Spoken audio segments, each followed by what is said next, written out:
Bueno, ya nos metemos en la primera de las entrevistas que tenemos planteadas para esta mañana. La reforma de la Caja Militar, el presupuesto nacional, la elaboración del presupuesto nacional, la mayoría parlamentaria, son algunos de los tantos temas que vamos a abordar esta mañana con el presidente de la Cámara de Diputados, el legislador del Frente Amplio, José Carlos Maía, a quien le agradecemos mucho que nos acompañe. Además, fresquita por allí la reunión de la Agrupación Nacional de Gobierno. Sí, buenos días. Acá encantado de estar con ustedes. La verdad que es una agenda nutrida, la del Parlamento y la política general, y con gusto charlamos de los temas. La gente tiene la sensación de que los parlamentarios hacen poco. Sí, no sé por qué, en algunos casos, puede haber como en cualquier oficio, gente que... Pero digo, ¿usted tiene esa sensación también de que la opinión pública en general...? Lo que pasa es que hay una especie de interdicción entre la política en general y el Parlamento como institución. A veces, si vos lo llevas a extremos, eso es complicado, pero todos sabemos a la larga que las cosas en la gente terminan... Hay un respeto por lo que significa para la democracia. Para ir concreta, la nota de móvil que recién vimos, sí. La Asociación de Celíacos termina su marcha en el Parlamento. En el Parlamento, sí, podría haber hecho otra cosa.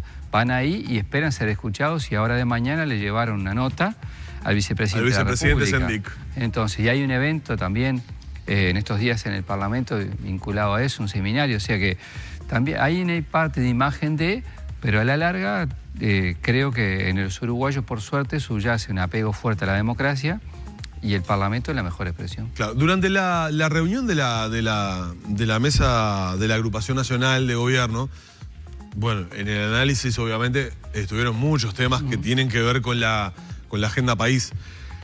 Pero uno de los temas centrales fue el tema de la reforma de la Caja Militar, algo que impulsa a su sector, Asamblea Uruguay y el propio contador Astori, que habla de la necesidad real que hay justamente para reformar la Caja Militar, entre otras cosas porque todos los años hay que poner más de 400 millones de dólares porque es evidentemente deficitaria.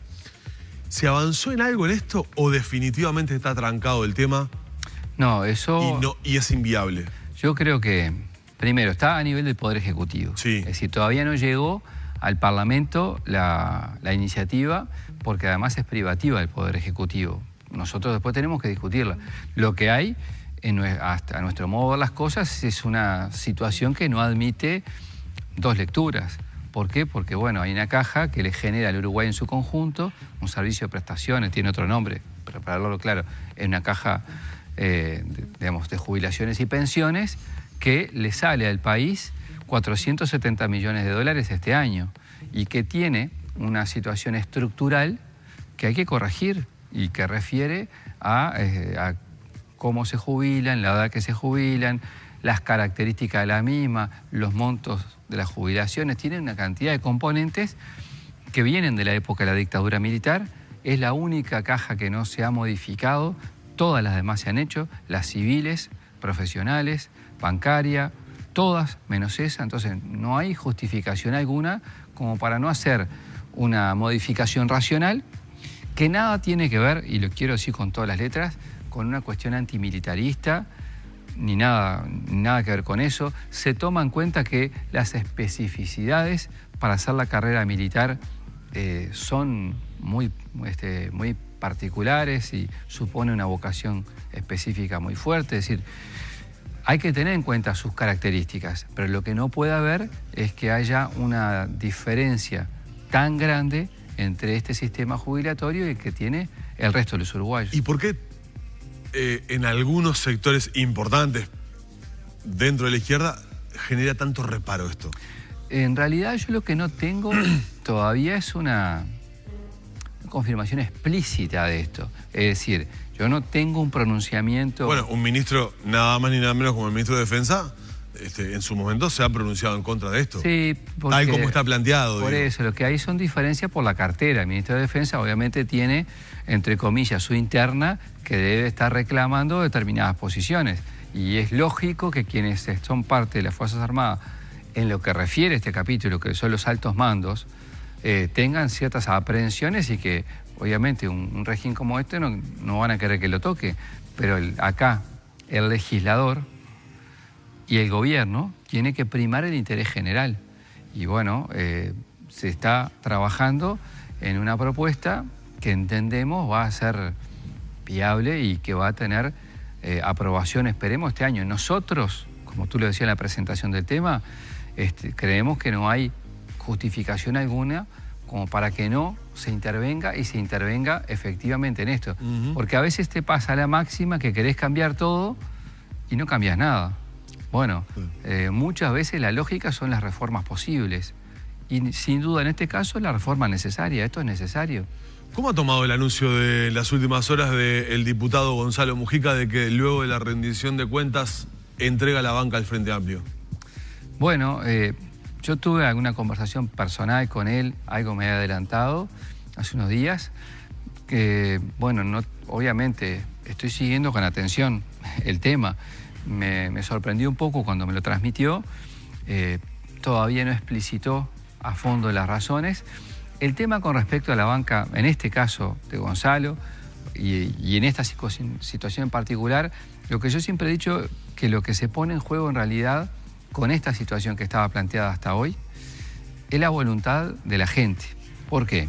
Ustedes recordarán que cuando sucedió la elección nacional, el punto así central... Sí, el voto 50. No, y que era si el Frente tenía mayoría parlamentaria o no. Digo, por eso entonces, ¿era mayoría o no? El péndulo caía hacia un lado o hacia el otro. Todas las encuestadoras decían que no, y lo afirmaban contundentemente.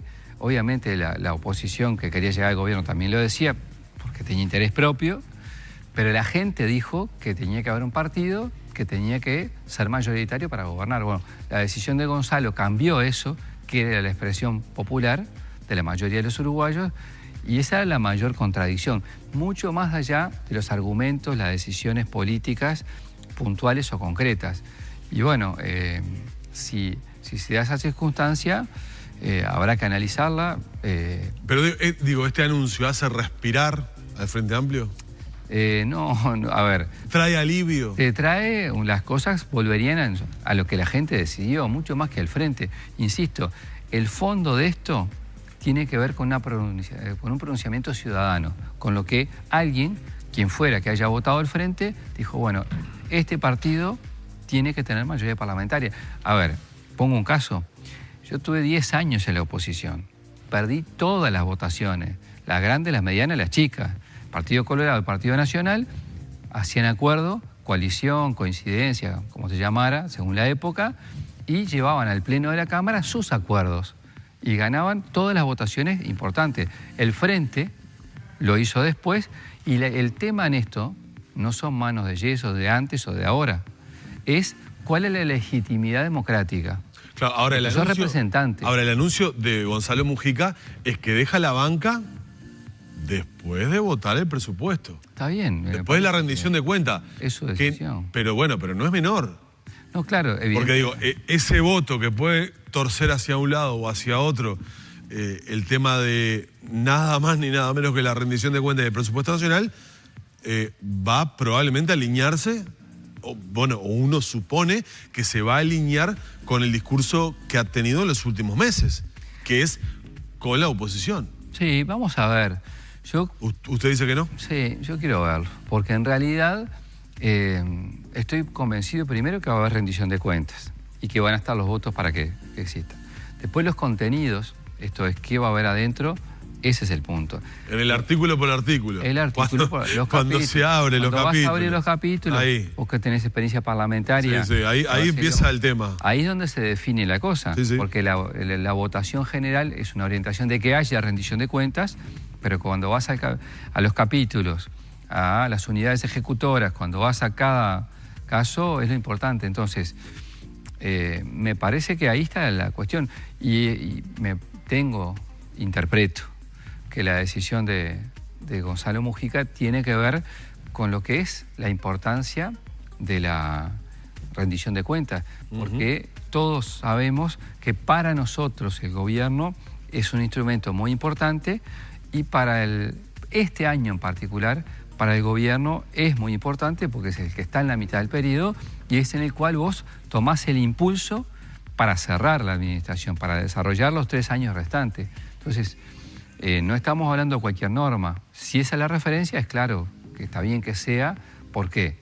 Porque estamos hablando... Pero usted dice que no está en juego la aprobación del presupuesto y la rendición de cuentas. Es la convicción que tengo. Yo no puedo... Si a mí me preguntan hoy, es lo que pienso. Yo estoy convencido que el sistema político uruguayo le va a dar al gobierno la herramienta que éste defina para desarrollar sus políticas públicas. Ahora, que después algunos artículos, orientaciones, pueda tener algún tipo de variación. ¿Y qué le pareció ayer lo que dijo Gonzalo Mujica? Ayer fueron Mujica junto a 2 diputados del Partido Nacional, Goñi y Trovo, a presentar denuncia penal por los negocios con Venezuela y por el manejo del Fondes. Pero particularmente sobre el tema Venezuela, Mujica deslizó allí que, obviamente no es un sector político, es el MMP, pero que fondos provenientes de Venezuela podrían haber sido utilizados con fines espurios para financiar campaña política. ¿Qué le parecieron esos dichos de un colega suyo? Bueno, eso ameritó para él y para 2 diputados del Partido Nacional del Herrerismo una denuncia penal. Hubo antes un intento de comisión investigadora. Y para ¿No hubiera sido sano investigarlo a nivel parlamentario en vez de que esto se dirimiera penalmente? Lo que pasa es que... Porque ese era un argumento, es decir, sí, lo que se argumentó fue, no lo quieren investigar a nivel parlamentario, bueno, que lo investigue la justicia. A la larga, mi experiencia determina que esto se termina siempre, la justicia empiece por donde empiece, primero. Sea por donde sea. Por donde con investigador o sin investigador. Termina ahí, número 1. Número 2, el tema está que a veces a nosotros, los frente amplistas, nos pone en una situación incómoda, y a cualquiera, decir, bueno, si se puede investigar, ¿por qué no se investiga? Lo que pasa es que tenés que tener elementos concretos. Yo entiendo que pueda tener convicción o suspicacia a alguien en cualquier orientación, pero tiene que presentar pruebas. Y cuando se trató en el Parlamento, lo que se presentó como prueba sobre estos asuntos no tenían el mérito suficiente para una investigadora. Yo lo tengo que decir con todas las letras.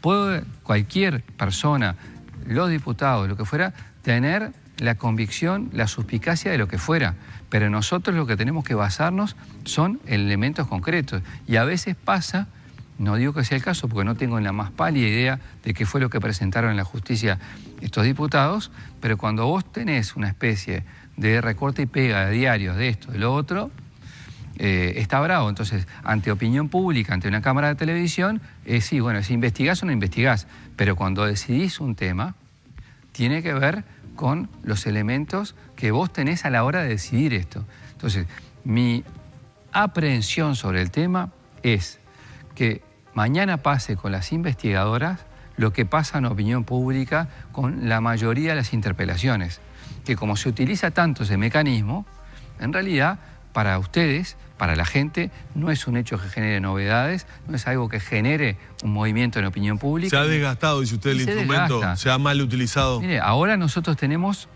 3 investigadoras a la vez. Y ojo, yo entiendo legítimo y sano que el Parlamento y un parlamentario promueva investigadoras. De hecho, yo lo he hecho, otros compañeros lo hemos hecho, pero promover... Claro, lo que dice los blancos y los colorados es el Frente se queja hoy de lo que antes hacían. No, claro, yo entiendo que nosotros hemos presentado en distintas circunstancias, integramos alguna, denunciamos otra, pero el tema es cuando existen 3 a la vez. ¿Qué quiere que le diga? Ojo, que eso tiene que ver incluso con el funcionamiento mismo del resto de las cuestiones del Parlamento que hacen a la gente. Las comisiones, el trabajo, los proyectos de ley, en fin, es un todo.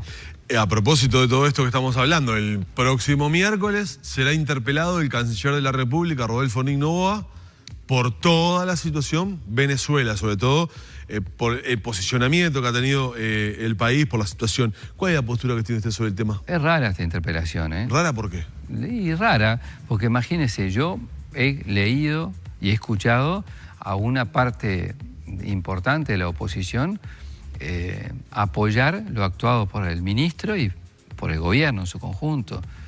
2, hemos visto cómo en realidad el lío ha estado mucho más adentro de mi fuerza política, que es el Frente Amplio, que ahí. Entonces, cuando vos movés... En realidad sería el Frente que tendría que interpelar al Frente. Bueno, ya nos interpelamos nosotros, sí. No precisamos ir al Parlamento, lo hacemos todos los días eso. Pero en realidad, a ver, primer cosa, lo que ha llevado adelante el canciller Noboa no es él solo, es una decisión del Poder Ejecutivo y yo le puedo asegurar que sobre este tipo de decisiones hay acuerdo específico del Presidente de la República. Es decir, es una decisión de gobierno, número uno. Número dos. Es decir, NIN no hace o dice nada que Vázquez no apruebe. Y en estos temas, por supuesto que no. Son temas muy delicados. Segundo, el gobierno se ha manejado en las grandes líneas con una situación ecuánime. ¿Por qué? Porque está alineado con muchos países de América Latina, está alineado en principios que son muy caros para el país desde antes del Frente Amplio, por supuesto, y desde siempre. Y a su vez, bueno, cuando vos ves que hay una interpelación, ¿por qué es una interpelación? Porque hay una conducta de un ministro que la oposición cuestiona. Pero si te llevas a lo previo, en realidad, digamos, lo que uno ve, capaz que después, yo tengo especial respeto por el diputado Pepe Pasquet, que es un legislador muy serio, pero capaz que cuando uno ve, en realidad, que lo que se quiere exponer son visiones distintas que hay en la materia. Pero de pronto usted lo que dice es que de pronto no se está interpelando al canciller del gobierno, sino al propio Frente Amplio y a las distintas posiciones internas que tiene el Frente Amplio en el tema. Y si eso es así, utilizar el instrumento de una interpelación no es algo que uno diga, bueno, adecuado. Te va en la misma línea que veníamos diciendo recién. Vos tenés instrumentos que son muy importantes para que la oposición ejerza sus competencias, ejerza lo que la Constitución le da y la que la gente lo manda con su voto, pero después, si después, insisto, la interpelación es porque no hiciste tanto o porque dejaste de hacer una acción de gobierno, puede ser. Ahora, si es por las posiciones generales de la fuerza política, son otros. Es un debate con otro en un ámbito como este, pero no es una interpelación. Pero está, hay votos suficientes, se va a debatir, va a ser la semana que viene y cada uno dirá lo que tenga que decir.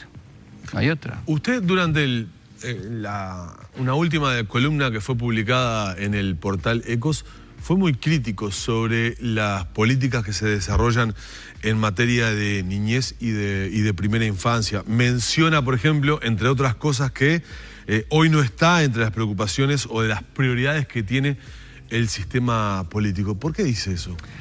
Porque me parece que algunas cosas tenemos que ser autocríticos. Y esa columna tiene que ver con algo mucho más allá de una acción de gobierno o de partido. Tiene que ver con nosotros mismos, de cuál es el grado como sociedad que ponemos algunos problemas. Y la sensación que uno tiene es que comparativamente las políticas públicas referidas, por ejemplo, a los adultos mayores, tienen mucho más peso y más visibilidad en el sistema político que las que refieren a la primera infancia. Sé que hubo avances muy importantes, porque en realidad hay asignaciones presupuestales muy grandes, hay continuidad institucional de planes de largo tiempo, como son los planes CAIF. Y en eso tengo un poco de camiseta, porque fue la Intendencia de Canelones la que comenzó en el primer periodo del doctor Marcos Carámbula. Uruguay crece contigo. Canelones crece contigo, que se transformó luego en... Que después fue el Uruguay crece contigo. Sí. Es decir, hay unas políticas de cercanía que se hizo con las familias, con las madres y demás, pero un poco el sentido de la columna que publicamos tiene que ver con sacudirnos a nosotros mismos como sociedad. ¿Los niños no votan? Los niños no votan, no hacen paro, no van a la puerta de los ministerios, no van al Parlamento, no están en las redes sociales y muchas veces son los más vulnerables en una familia. Entonces, el llevar a la primera escena de la vida pública, las políticas públicas, valga la redundancia de palabras, sobre primera infancia, tiene un contenido ético muy fuerte, tiene algo de debe con todos nosotros y bueno, ojalá gradualmente podamos tener en la vida pública de los uruguayos y de la sociedad en su conjunto más visibilizado algo que es responsabilidad de todos, del gobierno por supuesto, de la oposición también y de todos. Y creo que por eso lo de la columna, porque nos faltó y nos falta mucho por hacer. Tal vez apoye algo de lo que está diciendo usted, que el otro día se hizo la presentación del informe sobre el sistema de protección integral a niños, niñas y adolescentes, el CIPIAB del INAU, pero en realidad compuesto por distintos organismos, donde da cuenta de la situación de maltrato y de abuso contra niños. Fue una presentación que se hizo en la Sala Acuña de Figueroa y de 99 diputados y 30 senadores, había una sola diputada. Sí, la diputada Lilian Galán. Lilian Galán. Que es cuarta vicepresidenta de la Cámara de Diputados. Pero digo, eso refleja también un poco... No, y refleja además también una descoordinación absoluta en cuanto a la agenda de trabajo. En fin, eso también sucede. Hay algún tipo de eventos que son simultáneas y que son importantes. A veces pasa que hay funcionando, digamos, actividades del propio Parlamento que vos no podés no estar. Claro. Le pongo un ejemplo. Sí. Ahora se hace un foro súper interesante por los 10 años del Plan Ceibal, el 10 y el 11, y viene Negroponte, por decir un ejemplo. Y ahí figura de primer lugar. Y cuando voy a ver la agenda, es el mismo día de la interpelación. Claro. A las mismas horas. Entonces, no justifico, y eso puede ser simbólico de cosas, lo que tú decís. Yo lo acepto, y lo acepto como un buen señalamiento. Pero la columna, insisto, va en esa misma línea. Tengo que ir cerrando y terminando. Dos cositas breves quiero decirle. Por ejemplo, ahora Jorge Nasser estaba tuiteando, no me da el tiempo de ponerme a buscar, pero tuiteaba recién Jorge Nasser. Siento un poco de pena que la propia izquierda, que es la que siempre impulsó las políticas culturales, hoy sea la que no apoya y aprueba la ley de derecho de autor, decía Nasser. Entre otros, algunos artistas que se han expresado. ¿Qué ha pasado con eso? Brevemente, le pido porque no tengo mucho tiempo. Cortita y al pie. Sí, cortita y al pie. La bancada del Frente Amplio pidió más tiempo a algunos sectores porque quieren algunos sectores del Frente Amplio introducir algunas modificaciones. Mi posición personal y la de la bancada fue en diciembre respaldar el proyecto no por seguir corporación alguna, sino porque es un acuerdo en el cual se dieron estudiantes, autores, y los contiene a todos. Se largó en la FEU, perdón, en la universidad, con el auspicio del PICNT, y lo firmó la FEU, AGADU y Cámara del Libro. En mi opinión, es un acuerdo equilibrado y se debería acompañar. Entendí que algunos compañeros pidan más tiempo, pero mi decisión personal y mi opinión es esa, es acompañar un proyecto que está en línea con los actores culturales del país, que bueno, que a veces me molesta un poco también cómo los temas de cultura aparecen de segundo plano. Exacto. Bien, y en lo último, al final, el fin de semana hay Congreso del Frente Amplio. El sábado. El sábado. El domingo y el lunes, ¿vamos a hablar del Congreso del Frente Amplio o será un congreso...? Y bueno, nunca se sabe. Usted sabe que en política muchas veces es difícil pronosticar. Sí. Lo que tenemos es un cierre del Congreso anterior, es un cuarto intermedio. Yo creo que va a pasar, entre comillas, pacíficamente. En la previa no es un Congreso que uno diga va a estar picadito. Yo no lo veo. Aspiro a que el Congreso lo que genere es un debate de lo que queda profundo, que le dé el espacio, y de hecho estaba para eso, a las bases del Frente Amplio, a analizar lo que había quedado sin analizar y que podamos salir de esto con mucha potencia, porque el Frente este año tiene muchos desafíos. Bien.